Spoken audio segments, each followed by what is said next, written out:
Hello everyone, welcome back to my channel. I am Annie and I am here to help you with your spoken English, your vocabulary and your communication skills. And today I am going to be answering the most requested question and the most asked question, that is the difference between would, could and should.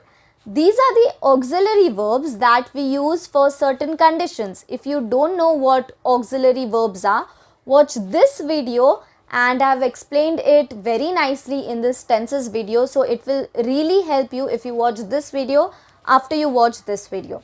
Okay, and a lot of people think it's very confusing, this would, could and should. It sounds the same, and when should we use could, when should we use would? Actually, it's very simple if you understand it properly. So I am here to help you with that, to guide you and to explain the differences and the usage as well. Before we begin, very quickly, if you are new to my channel, please consider subscribing. This is a channel where you will learn a lot about English, grammar, vocabulary and communication skills in general. And to top it all, the cherry on the cake, that everything is free. So I think you should just hit that subscribe button and watch my other videos too. Without wasting any more of your time, let's begin. Okay, so the first pair is will and would. Now, usually we use will when we are trying to say that something is going to happen in the future. For example, I will go to the shop tomorrow, or I will do my homework tomorrow. This is something that we are trying to say in the future. Now, when you say would, it actually does not make a lot of difference. Would is used simply when you are not sure of something. When you are willing to do something, you say that I will do this tomorrow. And if you say I would do this tomorrow, it means you are not sure of it. When you say I will do it, you are completely sure. But when you say I would do it, it means maybe you may do it or you may not do it. So it does not make any much difference if you use would instead of will. So this is one usage of would. Instead of will, I will go there tomorrow, I would go there tomorrow. Okay, you can use this in place of will anytime. Now the second usage of would is in the past tense. When you are saying that you would have done something. Like you can see, I am using would have done something for the past tense.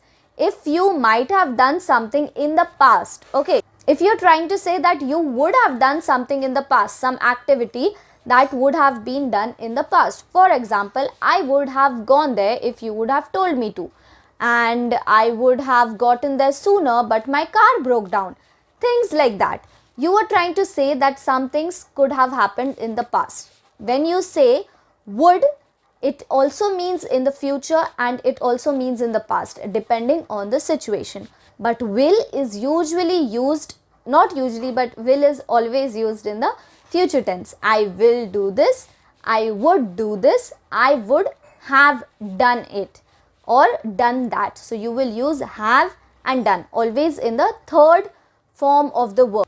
I have described all of it in the tenses, so I really think that you should watch that video also, because it is very much related to the thing that is going on here. So watch that also.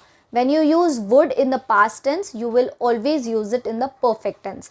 Perfect tense means you use have and has. So you say I would have done that or I would have done that. Okay. Also, would is a very polite word that we use to ask questions. If you want to ask something very politely, you use would instead of will. So for example, will you pass me that is not rude, but it sounds rude. So you will use would you pass me that. Would you pass me that instead of will you pass me that. Okay, so these are the uses of would.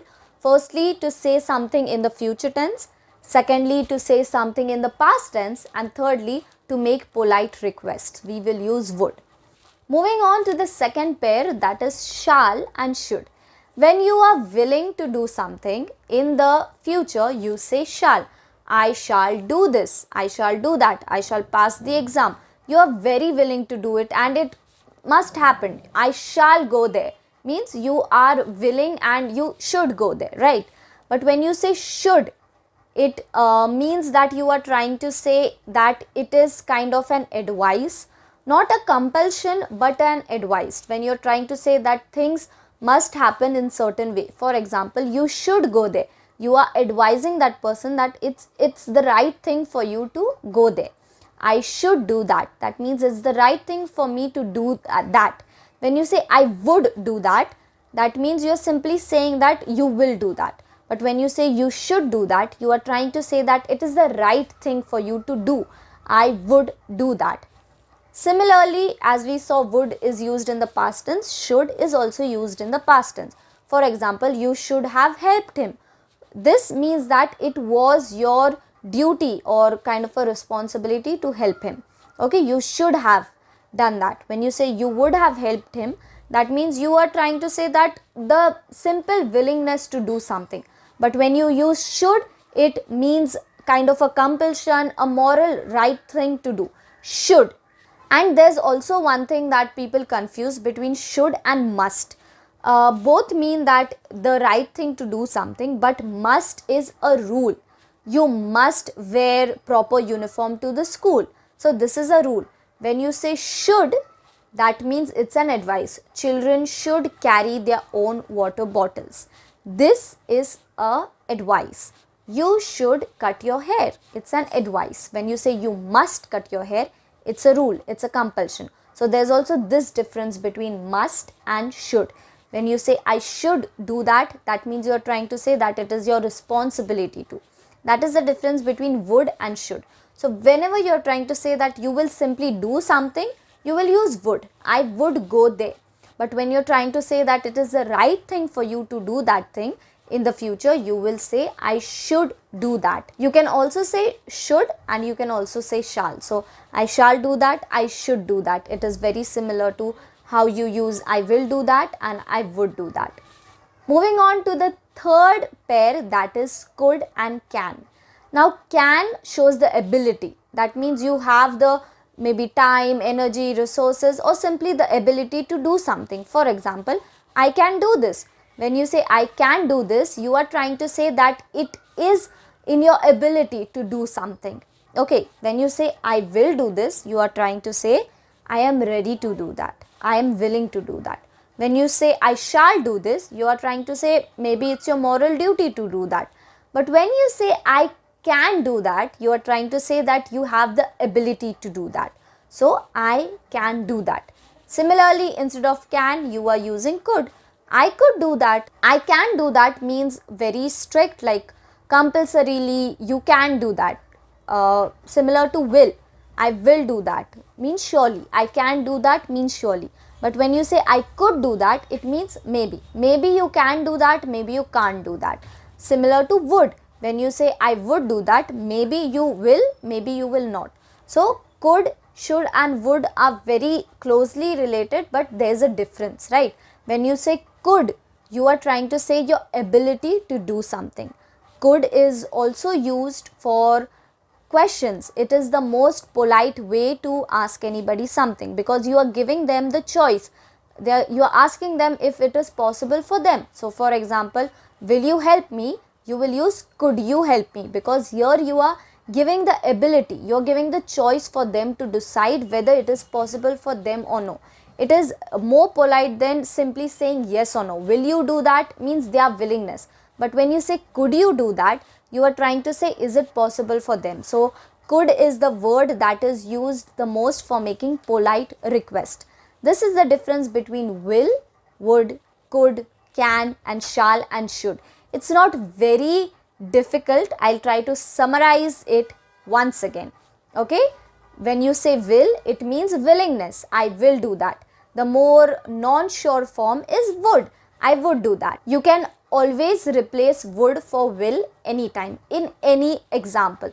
For example, I'll go to the mall tomorrow. You can say I would go to the mall tomorrow. If you want to say I will do my homework tomorrow, you can say I would do my homework tomorrow. So would is every time replaced with will. You can replace it. When you use shall, you're trying to say that you will do something because it is the right thing to do. I shall help him. That means you're willing to do something because it is right. When you say I should help him, you are trying to say that it is your moral duty to do something. Okay, I should help him. You should do that. You are advising. you are trying to say that it is the right thing to do. Okay, there's a difference between should and must that we discussed earlier. And moving on to could and can, it simply shows ability to do something.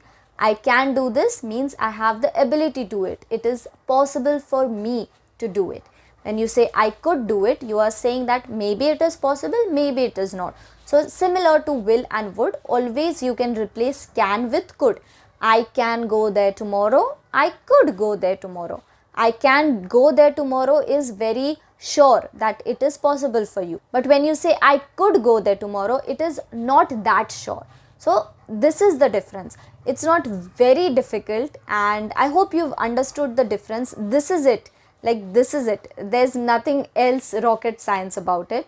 And one thing I want to tell you, that if you have understood these, please write one example each, like one example using could, would and should in the comments below, so that I understand that you have understood it properly.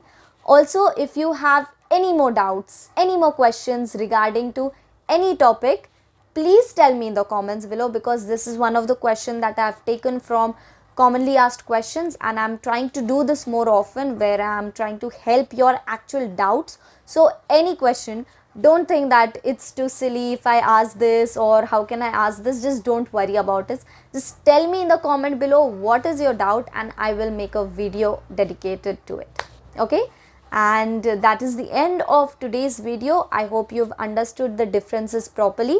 Other than this also, if in this also you have any questions, any doubts, please tell me in the comments below.